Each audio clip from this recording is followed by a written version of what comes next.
मेरे लिए और मेरे मुल्क पाकिस्तान के लिए उदासी का दिन है। आर्मीनिया ने पिनाका को यूज किया against the tank regiment of Turkish plus Azerbaijani forces.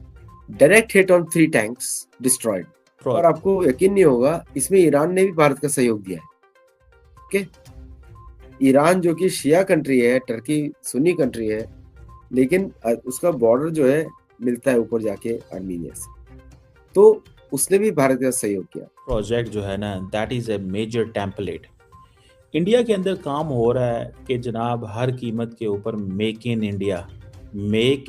India के ऊपर काम हो रहा है। पिनाका भारत में बना ऐसा रॉकेट सिस्टम है जो किसी भी जंग का रुख पलट सकता है। रफ्तार के अलावा सटीक निशाना इसकी बड़ी खासियत है। हमारी तरफ इस तरह का कुछ नहीं हो रहा और दूसरी तरफ इन्वेस्टमेंट जारी है और हम अभी तक जश्न मना रहे हैं लोन मिल जाने के ऊपर। फ्रांस भी भारत का पिनाका को टेस्ट कर रहा है to acquire. Just imagine the technical advancement now. ये बेसिकली एक टेम्पलेट के तौर पे इंडिया यूज करेगा। मुकम्मल मायूसी छाई हुई है, तमाम रास्ते बंद हो चुके हैं। नहीं, these are not, ठीक है सर। आप नहीं सर, आप हमेशा मुझे इसी तरीके से रोकते हैं जब मैं कोई बात करने लगती हूँ। बिल्कुल सर, ये गलत है, ये बिल्कुल नहीं। यानी मैं बयान हूँ किसी और का, मुझे दागता कोई और है। उनकी इकोनॉमी IMF के कर्जों से स्टेबलाइज नहीं होती, जो कि हमारे केस में आप देख रहे हैं कि हम कर्ज पे कर्ज लिए जा रहे हैं और 1958 से हम IMF का प्रोग्राम अवेल कर रहे हैं, लेकिन स्ट्रक्चरली कोई तब्दीली नहीं आई। इस वक्त की सबसे बड़ी और बिग ब्रेकिंग न्यूज निकल कर आ रही है कि अभी अभी भारत ने जिस पिनाका सिस्टम को आर्मेनिया में एक्सपोर्ट किया था, उसी पिनाका सिस्टम ने आज तुर्की की बैंड बजा दी है।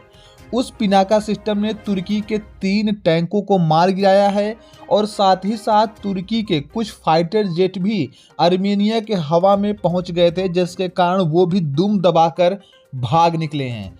अब तुर्की को शायद समझ आ रहा होगा कि पाकिस्तान का साथ दे करके और भारत से दुश्मनी लेकर के उसे कुछ नहीं मिला, बल्कि नुकसान ही हुआ है।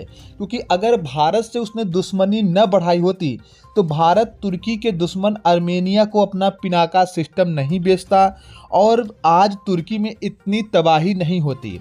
जरा सोचिए कि आज़ादी से पहले भारत तुर्की का साथ देता आया है। खिलाफत आंदोलन तुर्की के लिए ही भारत में किया गया था जब भारत आज़ाद नहीं हुआ था, लेकिन उसका ये सिला। टर्की और अजरबैजान ने ट्राई किया कि कुछ करते हैं, कॉन्फ्लिक्ट क्रिएट करते हैं और स्मॉल। देखिए, टर्की का वही एटीट्यूड रहता है जैसे पाकिस्तान का रहता है, एग्जैक्टली सेम। और आपने इंट्रोडक्शन में सही बताया कि टर्किश एक ऐसा कंट्री है जिसको आप पाकिस्तान बोल सकते हैं उस रीजन का। It's a rabble rouser, trouble creator, और दम कुछ है नहीं पूरा। आप उसके लीडर को देख सकते हैं, कहीं भी नहीं है। सो दिस छोटे इंसिडेंट में आर्मेनिया ने, भारतीय सैनिक वहां पे ट्रेनिंग भी देते हैं बाय द वे, तो आर्मेनिया ने पिनाका को यूज किया against the tank regiment of Turkish plus Azerbaijani forces. ये दोनों एक साथ ही काम करते हैं। So direct hit on 3 tanks destroyed. Her tank बहुत महंगा होता है। एंड देन उसके बाद से सबकी हिम्मत नहीं हुई, तुरंत अजरबैजानी प्रेसिडेंट आ गए ऑनलाइन कि भारत ने बैलेंस ऑफ फोर्सेस चेंज कर दिया। जस्ट इमेजिन, उसके पहले वो हंड्रेड्स ऑफ टैंक्स ले रहे थे और तो बैलेंस ऑफ फोर्सेस नहीं चेंज हुआ।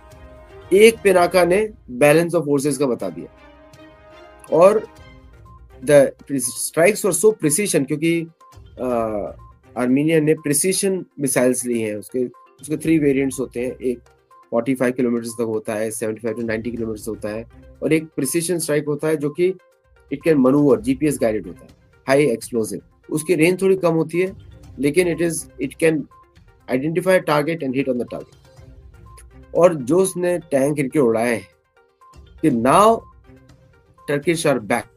अब उनको डर लग रहा है कि भाई now it is a conclusive defeat of entire Turkish industry by the वे, क्योंकि ड्रोन्स भी कैच नहीं कर पाए, ड्रोन्स भी नहीं उड़ा पाए वो वहां पे बाय द वे। और उसके बाद से आर्मेनिया ने वहीं पर यूज किया भारत की अटैक गन्स, जो कि DRDO ने डेवलप किए। अच्छा, मतलब पिनाका भी गई थी और अटैक गन्स भी गई हुई थी। Wow. Okay, so now attack guns होती हैं, it's the longest artillery range की गन्स होती हैं in the world, not just India. इसी को यूएस भी wants to acquire it by the way. तो यूएस ने भारत को M7 दी थी, M777 दी थी, लेकिन इट्स अ वेरी 30 टन की गन है, 33 बोलते हैं उसको ग्रॉ। तो अटैक्स भी गई हैं एंड दे फायर मतलब 48 किलोमीटर तक फायर करती है, मैक्सिमम रेंज होती है, and they can do burst mode में 3 शेल्स अ मिनट फायर करती है, which is big. 155 mm 52 calibre का, it's a big shell.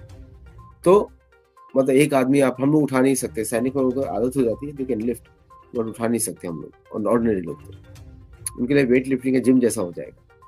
So now उस शेल को उन्होंने यूज किया अगेंस्ट रेगुलर फॉर्मेशन, और ये सब न्यूज कहीं आई नहीं। ये एक छोटी सी एक टर्किश वेबसाइट है, वहां से मैंने उठाई ये सब न्यूज। सो वहां से उन्होंने, मिलिट्री साइट है उनकी, टर्किश मिलिट्री साइट है, and they were shocked at the accuracy कि 48 किलोमीटर अंदर पे हिट हो रही है, फिर पिनाका इधर हिट हो रही है। So the entire one war was, छोटा सा skirmish was won by the Armenia against them, and they did acquire some additional territory from Azerbaijan. Reverse किया उन्होंने। Now you will see a line लग जाएगी India में for these two systems. अब भारत को decide करना पड़ेगा कि किस फ्रेंडली कंट्री को दें या ना दें। So now this is the stage now. तो वैसे भी हम सबको मालूम था Pinaka is very good system, लेकिन अब उसकी इंटरनेशनल एनवायरनमेंट में टेस्टिंग होगी, not in India. So bye the वे, आपको अगर याद होगा, भारतीय सेना ने अटैक्स को रिजेक्ट किया था पहले, बाय द वे। अब उन्होंने बहुत ऑर्डर्स किए हैं, अराउंड 380 ऑर्डर्स किए हैं उन्होंने, is a big number. But ये तो क्लासिफाइड इंफॉर्मेशन में, विकिपीडिया की information I am giving you, so I don't have the real information. तो भारत ने जितने भी ऑर्डर किए होंगे, but it's a good gun. So now Turkish government is, Erdogan अभी आपके बड़े खुश हो रहे होंगे या फिर तिलमिला रहे होंगे या गुस्से में होंगे, आई डोंट केयर, लेकिन खुश तो बिल्कुल ही नहीं हो रहे होंगे। एक तो ये न्यूज हो गई कि भारत की पिनाका ने एंड गांस ने इतना कहर ढाया है कि टर्की बैकफुट पे है, और दूसरी एक थोड़ी सी उतनी अच्छी खबर नहीं है तेजस को लेकर। जी देखिए क्या है कि प्रॉब्लम तेजस का, तेजस इज अ ब्यूटीफुल एयरक्राफ्ट, और मैं तो हमेशा इंडियन इंजीनियर्स को सपोर्ट ही करूंगा। तो it's a beautiful aircraft, one of the best in the world. मैं सिर्फ भारत की नहीं बात कर रहा हूँ, दुनिया का सबसे बड़ा है। उसका सबसे बड़ा प्रॉब्लम है कि उसमें American engine, that is the biggest drawback of Tejas. उसको ना ब्राजील खरीदेगा, ना कहीं इंडिया बेच पाएगा, कुछ भी नहीं कर पाएगा। इनफैक्ट इंडिया का खुद का सप्लाई भी पूरा नहीं हो पाएगा, believe me. At some point of time अगर यही चलता रहा तो Tejas MK1A will have to be cancelled. मतलब बड़ी बात बोल रहा हूँ, will have to be cancelled.